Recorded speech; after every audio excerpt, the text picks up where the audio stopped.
The heart monitor screamed before anyone else did, a sharp, panicked sound that cut through the ICU like a warning shot. Nurses rushed in, doctors followed, but the man on the bed didn't flinch. Captain Daniel Reyes, United States Marine Corps, lay motionless with eyes half open, his breathing shallow, his body battered beyond recognition. He had survived ambushes, explosions, and months in hostile territory, but now, in a quiet hospital room, he was dying. And everyone could see it. Everyone except him, because even as his body failed, his mind was still fighting, still searching for something no one in that room understood. For 3 days, Daniel had rejected every doctor who approached him. Specialists from different departments tried everything: calm voices, medical explanations, reassurances, but the moment they came close, his pulse spiked, his muscles tensed, and his eyes filled with raw terror. He tore out IV lines, whispered fragmented orders, and screamed at shadows only he could see. "Not you," he rasped again and again. "You're not cleared." 20 doctors tried, 20 doctors failed. The hospital board quietly prepared his family for the worst. Daniel's injuries came from a classified rescue operation gone wrong. His unit had been trapped under heavy fire, communications cut, evacuation delayed. He had held the line while his men escaped. By the time backup arrived, Daniel was barely alive. Shrapnel had torn through his chest, his lungs were failing, and his body was shutting down despite every advanced treatment available. But the doctors were missing something critical. His wounds were not the only thing killing him. His mind was still in the war. Late on the 4th night, a new nurse was assigned to his floor. Her name was Emma Collins. She was young, newly transferred, and not on any list of specialists. To the charge nurse, it felt pointless to send her in. "He won't let anyone near him," she warned. "Be careful." Emma nodded, but something about Daniel's chart had caught her attention. Not the injuries, the notes. Fragmented phrases he muttered while delirious.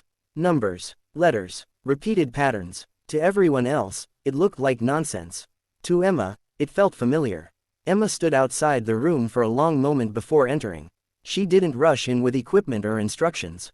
She walked slowly, deliberately, like someone approaching a frightened animal.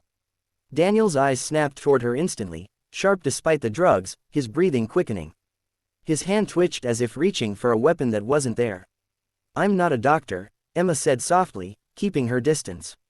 "I'm just here to check on you." "Clearance," Daniel whispered, his voice cracked and weak. Emma swallowed, her heart pounded. She wasn't supposed to do this.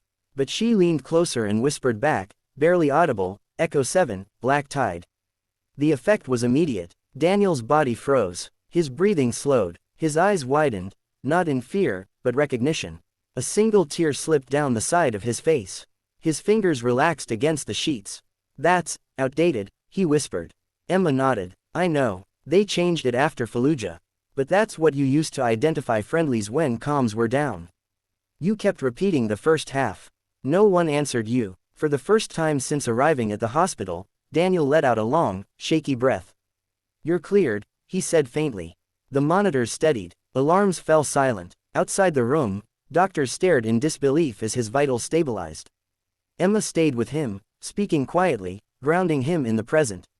She told him where he was, that his men were safe, that the mission was over. Every time his panic rose, she whispered another detail only someone who truly understood Marines would.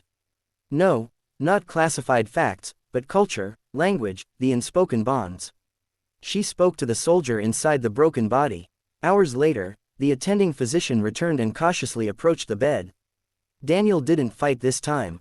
He didn't scream. He turned his head slightly and nodded once. Treatment resumed. Oxygen levels improved. Medications worked now that his body wasn't locked in constant fight or flight. Emma didn't leave his side. Over the following days, Daniel slowly regained strength. He spoke more, slept better, and stopped reliving the battlefield every waking moment. One afternoon, he asked Emma how she knew the code. She hesitated before answering. Her older brother had been a Marine. He never came home. Growing up, she had listened to his stories, memorized his words, his world. She became a nurse not just to heal bodies, but to understand the ones that came back carrying invisible wounds.